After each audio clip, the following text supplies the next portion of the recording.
Welcome, one and all, my fellow freedom fighters to Teletran Creatorverse. I'm your host, Alfonso Peterman. Welcome. I hope you guys have a great time tonight. I'm very excited. And thank you all so much for tuning in tonight. I can feel the mood is right. The atmosphere is set. And it feels good. I just gotta say, what a great time it is to be a Transformers fan. With the flood of incredibly accurate figures, smacked with gorgeous paint and detail, with rising anticipation for upcoming live-action films, and new animated shows committed to giving us all a bold new look at the characters that we admire. Among these shows is the highly acclaimed Transformers War for Cybertron trilogy. Literally a series that gave us the chill of Siege, the roller coaster of Earthrise, and the soon-to-come thrill of Kingdom. My guest tonight is a professional story writer who's contributed to several Marvel and Transformers shows, including Marvel Rising, Operation Shuri, and Battle of the Bands, along with the well-known Transformers Cyberverse show. And now, she is among the writers of the incoming War for Cybertron Kingdom season, and definitely not going anywhere anytime soon. Her pronouns are she and her. It is my pleasure to welcome Mae Catt. Mae, welcome to the show. Thank you so much. It's such a pleasure to be here. I'm very excited. Thank you very much. I want to thank you for being here. I know that you have quite a full plate with everything going on, the several different projects that you've been working on. How have you been managing with everything and you've been working on, and how's LA treating you? I'd love to be there. LA's treating me well. Luckily, I grew up here, so it's my home. It is quite literally in every way possible my home. But I gotta be honest, I was getting real stir crazy there in the pandemic come December, January. My fiance and I, we took it very seriously. So it was, the Transformers started talking at a certain point. It was not good, but we're fully vaccinated now. I have hugged everyone. I have gone up to Northern California to see friends and family. It's fabulous. It's a new dawn, isn't it? It is. It's great. It's like the world is starting to come together again, and and it's refreshing. It's interesting too, because like as a writer, like there's not currently, and everyone's suffering from this. I don't need to say that only writers do this, but like there's no difference between work and home. So I just keep going all day, and I haven't quite struck like a work-life balance in a year. Hopefully I'll get there. Yeah, hopefully so. I mean, it's a challenge, but it's something that you guys have balanced well even before the pandemic. So that's really great that you guys are still able to continue on even with all going on. Now, for a lot of people that are watching, you are somewhat of a new face to the community, and not many people that I've seen are familiar with some of the writers and folks that are working behind the scenes. So I'd like to give you an opportunity here to introduce yourself and tell us about yourself and your journey as a writer and what led you to this point here. Oh, sure. Cool. So, hey, everybody. My name is Mae Catt. When it comes to Transformers, I have written on Transformers Cyberverse. I started season 2 and wrote with them season 2 and 3. And then, they brought me back for Kingdom, in which I worked with another writer, Tim Sheridan, and, kicked ass. But I am a professional screenwriter. I grew up in Los Angeles. I began writing by writing all the Matrix fan fiction. Like that is how I got my start. And my little ditty, my very quick ditty is, I managed to luckily get representation pretty quickly out of college. I went to a film school, which you do not have to do. But if you have someone in your life who desperately wants you to have a degree, fine. But I got representation pretty close out of college. And around that time, Allspark Pictures, which is like the live action portion of Hasbro, put out a press release about wanting to reboot G.I. Joe the millennial way. And I called my agents and I was just like, I'm the only millennial I know who like gives a shit about G.I. Joe. Could you please get me a meeting? And they did. And I was like only 24, 25 at the time. Like they weren't going to give a tentpole picture to me, but like, God bless those execs. They just let me talk about Cobra Commander for like an hour straight. And from there, I was able to meet the animation side of things, and where I met Michael Hauser and the rest of the Cyberverse team, and the rest is history. That's amazing. That is absolutely amazing. Wow. Yeah, Well, it's pretty swell. congratulations.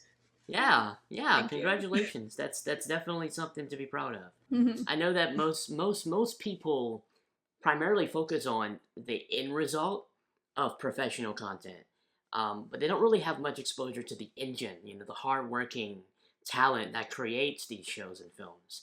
What would you say were some of the main challenges that you've experienced working in a professional setting, and what have you learned from those challenges?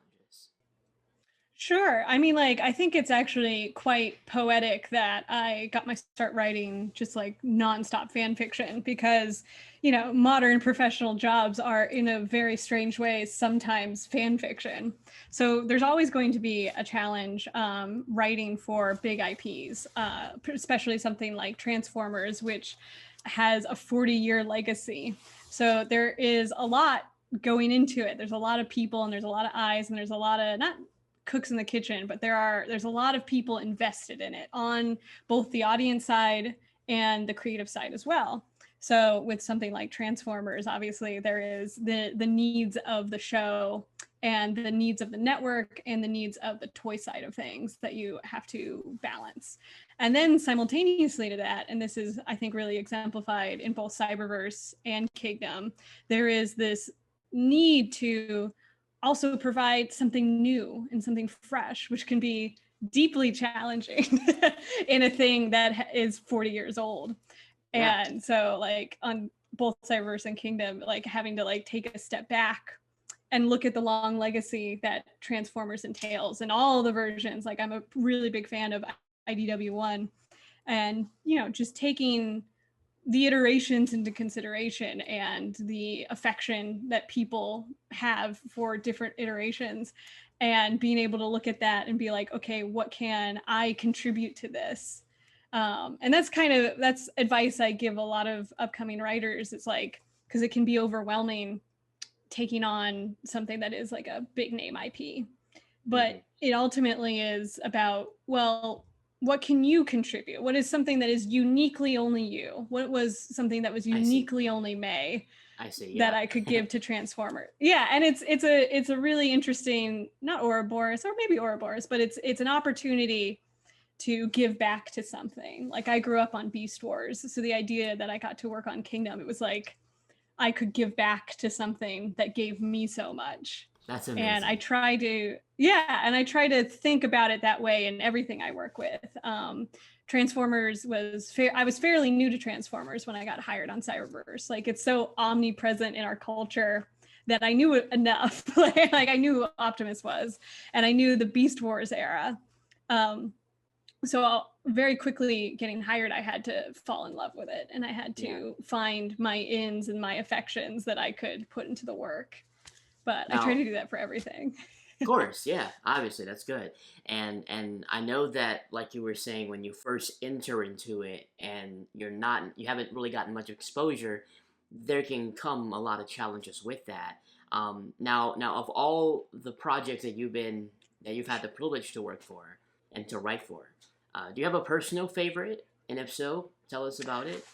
Oh, ooh! If you have a personal everything, favorite. Out of everything, or just Transformers stuff? Out of everything you've had the privilege to write for. Out of everything I've had the pleasure and privilege. Okay, this is going to sound silly, but I worked on a Quibi show called 50 States of Fright, which was produced by Sam Raimi. Now it's Quibi, totally, yes, you can now probably find it on Roku or whatever, but it did give me the unique opportunity to work for Sam Raimi, and like he's my guy, man. I was the 10-year-old who saw Spider-Man in theaters, and it stuck with me. And as as a nerdy film student, everybody I went to an art school, so everybody was like, this high class director and this high class director, and I was in the corner just like, Sam Raimi is my dude. I just want to make Evil Dead. I just want to write Spider-Man for the rest of my life. And so in working on that Quibi short, I wrote on 50 States of Fright. My episode was called America's Largest Ball of Twine, directed by Yoko Okamura. And being able to be in a meeting and get notes from him and have this, I showed up to the area that the meeting was taking place 2 hours early. And I sat in my car for a while, and then I walked around the block, and then I sat down on a bench, and I eventually met the director at the front door, and she was approaching me, and I just said, Yoko, I'm not well. And she was like, what did you say? I'm like, nothing, it's fine. Yeah. So that has definitely been the creme de la creme of my, oh my God. It's horrible. I know it's such a privileged thing to say that dreams come true. It absolutely is. Oh, I believe particularly it.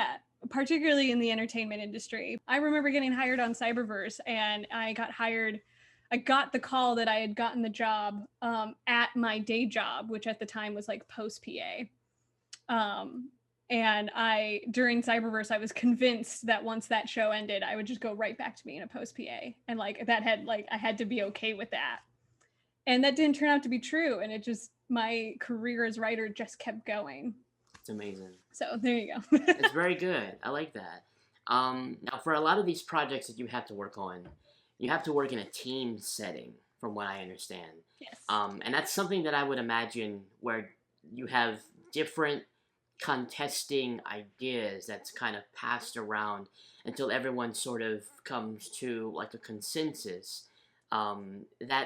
If that's accurate to what happens in writers' rooms, is that what it's is that what it's like? And can you give us a summary of how writers develop a final product as a group? Sure. I will first say every room is different and every show is different. And depending on who's involved, what are the needs of everybody, what's the budget, et cetera, there's a million different ways that a room will be different from another. But in general, a writer's room is ideally, it doesn't always maintain this, but ideally it is a collaborative, safe space. So while ideas are being floated around and maybe are competing with one another, there should consistently be the sense of, we're all in this to make the best show possible. And it's not that an idea is bad. It's just that here is perhaps the best idea for this moment in time and this episode. Right. But in general, the writer's room will meet, Cyberverse, we met every day. We were there 5 days a week. We were in the trenches. And then Kingdom was we met up, Tim and I met up in a concentrated amount of time and then ran off and did our own thing and then would meet up and run off and meet up and run off. So, but in those situations, you usually have goalposts.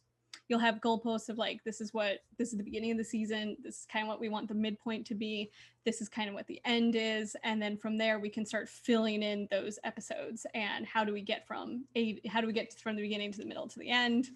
And that will be a collaborative effort of pitching ideas and pitching takes. And slowly but surely, it starts to morph into a show that other people can watch. Very nice. Yeah. And from there, writers will get assigned to an episode. So you'll get a premise and an outline and a script. Occasionally freelancers are brought in, or some shows operate purely on freelancing. That's where another writer who's not in the room will be brought in to be here, write an episode. And yeah, there you go. Very nice. I like that. Now, we know that the next big piece, you got a smile on your face, yep. The next big piece that we'll be releasing soon is the Transformers War for Cybertron Kingdom season. And that'll be concluding a trilogy of absolute mayhem and adventure. What has been your experience working with this particular crew, and what can you tell us about it? Yeah, so I met with FJ DeSanto and Matt Murray on Michael Hauser's recommendation while I was still on Cyberverse, and they were formulating War for Cybertron. It was still kind of this amorphous thing, but they did know that eventually the Beast Wars characters were going to come into play, and I straight up was just like, oh, I want that. You don't need me for anything else. I just want that. And they were like, oh, okay. Yeah, straight up, like, if I could. And I remember distinctly, and I tweeted about this, I remember distinctly looking at them and being like, if I had the chance to write for Dinobot, and then I looked past them and I just kind of stared into the future, essentially. Yeah. Trailed off into just the possibilities.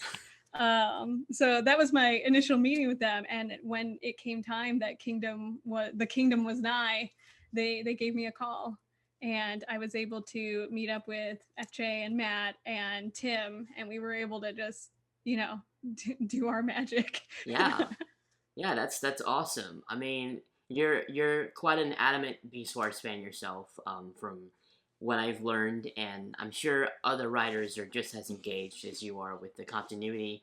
What was the experience like when you first learned that you would be contributing to an official Netflix Beast Wars related production? Walk us through the initial moment. How did you feel during the call? Tell us about that area of your life. Let's see. I'm so sorry. I actually don't know where I was. There's a couple calls where I'm like, I know physically on the planet Earth where I was. Yeah. But for Kingdom, I unfortunately don't. But I do remember, because there was animation takes a long time. Anything takes a long time. I'm going to tell you straight up right now, internet, it's a miracle any sort of television ever makes it to your TV. It's a tiny miracle. So things take a while. So from my initial meeting with FJ and Matt, time passed and other things happened and life kept going. And I had somewhat forgotten that was in the cards or on my horizon. And then I got the call and I was just like, oh, it's happening. There was this I'm an anxious person. So there's the initial excitement of like, holy shit, it's happening. Dinobot, here I come. And then immediately into, oh no, it's happening. Particularly with War for Cybertron, because at least season 1 was out at that point. So I was like, oh, I know the big game that they're playing with. And And I think I got more excited when I finally met up with FJ, Matt, and Tim, and we really started like hashing out what the goals of the season were and what they needed and what they wanted. And I could see, because there's always like I said, every room is different, and every room has a different amount of flexibility and freedom. So you never know what that's going to be. And I'm meeting FJ and Matt and Tim, and then I'm like, oh, this is the wiggle room we're working with. Excellent. And it, then I could really like sink my teeth into it. That is amazing. Wow. Once again, congratulations on being able to be a part of that. Thank you. Now, this is not in my initial questions that I have, but I do want to ask this. For a lot of people that have a passion for writing, who have an interest in telling stories and bringing stories forth, what advice could you give them on how they can grow their craft into working with official productions like what you're doing? Sure. I'm gonna do big general stuff, and then I'll narrow down into that. Big general stuff, like I said with fan fiction, all writing is writing. Don't feel any shame for whatever you write. That is awful. The shame is the mind killer, right? Or fear is the mind killer, but so is shame. And like, there's no reason to feel anything but happy and nourished by the thing you are writing willfully. Yeah, sometimes there's a job you'll be like, oh, okay, I'll crank this out. But so that's my big advice. And also my second big advice is, there's the wisdom of writers write every day. I don't write every day. It's okay. If you have a slow week and you need to focus on other things for your mental health, that's okay. Yeah. It is an ongoing process. So don't feel, again, just don't shame yourself. Come on, it's going to be okay. To get into more of the specifics, the industry, oh gosh, how one breaks into the industry is unreplicatable. No one can replicate how I broke into the industry. No one can replicate like how Steven Spielberg broke into the industry. It just doesn't happen. Very interesting. So yeah, Yeah, so it's like there is no one way to do it. And I think my best advice would be that, like, it's gonna be okay. You can do this. If you have the talent and the will, because again, it is a war of attrition. I have some Gen Xer friends. I have some G1 level friends, and I remember talking to them as Cyberverse was happening and as like the rest of my career was picking up. And I was kind of commenting about that time in my life, and they were, with the wisdom of being a little bit older, we're talking about how, yeah, it usually takes 10 years to break it into the industry. By presenting yourself as like, I'm a writer, or I'm an up and coming writer, I'm learning, I want to know more, and just presenting yourself as someone who wants to be better and wants to learn and is ready for those opportunities, like that's going to do you a world of That's good. amazing. Wow. Well, thank you for that. But yeah, I think yeah, and I think a lot of people are going to see the value in that, and they're really going to see.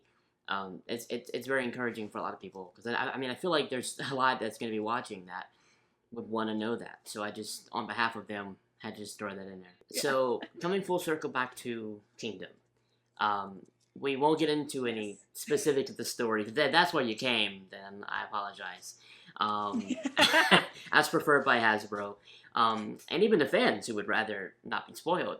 But is there anything in general that you can tell us the series is going to bring? What should fans prepare themselves for with this particular season? Oh geez, let's see. How to say something without saying right, anything. Exactly. I think the term you used, I was looking at something, was mental. The season is going to be mental. Yeah, I mean, it's gonna be there. Look, if you've been watching Siege and Earthrise, you know there's a lot going on. There's a lot going on, and so a lot will continue to be be and now the Beast Wars characters are here, and isn't that just fabulous? Just fabulous. Yeah, I'm just gonna say the kingdom is nigh, and I mean that both as a term of like get ready and get excited, but also as a warning. There you go. You got a warning, guys. That's it. I think that's good. It. I think that's all I can say. But that's good. They know that something good is coming. It's something good. So, I just have to ask you. Can you I love Optimus Prime. Can you write an Optimus Prime origin story for an animated show and just slip it under the door of someone in Netflix headquarters? Just mail it there. I mean, I'll tell you. What's fabulous, what's interesting, fabulous, and occasionally frustrating is no one sets out to make a bad show. That's nobody's goal. Everybody involved, and particularly with something like Transformers or other just big IPs, everybody involved is probably a fan, and everybody has earnest desires to make the best thing possible. And I've had the geekiest conversations with other people who work in Transformer spaces, and just being yeah, I would love to get into an Optimus Prime origin story. As an example, I would love to just write Starscream forever. I would love to write Cobra Commander forever, let's be honest. But I say all that to say we're fans too. More often than not, we are fans too, and we're also enjoying the process and trying to make something that everyone can enjoy. Good. Yeah, I mean, I would hope that those that are working the gears and using the screwdriver behind the scenes have a passionate intent. We've seen the product of content when it's the opposite, when the objective is just to release it, not to release it with care or release it with regard for its past and its origin. So the fact that the War for Cybertron series has so many folks like yourself that are truly in love with Transformers, it makes a world of difference. And the fans have seen it with Siege, with Earthrise. The fans love it, and it shows. The hard work shows. So definitely something I'm excited for. I have to grow into Beast Wars. I didn't grow up on it. I grew up more on Transformers Prime and G1. Well, Oh, I love that phrasing. Grow Grow into. into. Yeah, That's nice. because I'm Yeah. open to things. I always like to at least try to engage because you never know what you'll eventually fall in love with. Well, I certainly thank you for being here again, and thank you for your contribution to the community. Of course. I believe I speak on behalf of myself and many of us that we're very excited to see what you and the team have in store for Kingdom. Is there anything else you'd like to share and add to the whole community watching before we close out? Yes, I would. I haven't been able to announce this on maybe by the time you post this, I will have tweeted this out. But we have an announcement. Yes, I just got a new position as story editor on the new and upcoming Transformers cartoon at Nickelodeon. Let's go. Well, there you go. You're not getting rid of this face. You're stuck with me for a little while longer. That's amazing. Congratulations. You're just killing it. You're absolutely killing it. Yeah. I hope so. Yeah. That's the goal. The goal is to be killing it, but it's I'm very excited. It's like I told you earlier, it's like coming home into the warm embrace of Optimus and Starscream and faces we may not have seen before. Ooh. Ooh. Mm-hmm. Well, that's great. Nickelodeon's going to be great. I'm very optimistic about that, and maybe you need to just get on the live action crew as well. We need people to write movies. So. Well, yeah, we'll see. We'll see about that one. Yeah. Things are always in progress. There you go. Well, you're not gonna get rid of her. She is definitely not going anywhere anytime soon. Thank you so much, Mae, for being here. I really, really appreciate it. Of course. Thank you for having me. Transformers War for Cybertron Kingdom will be releasing July of 2021. Please support Mae Catt by following her on Twitter and on Instagram and supporting her social media and all her work and follow her journey. And thanks again for being here. Till all are one. Till all are one.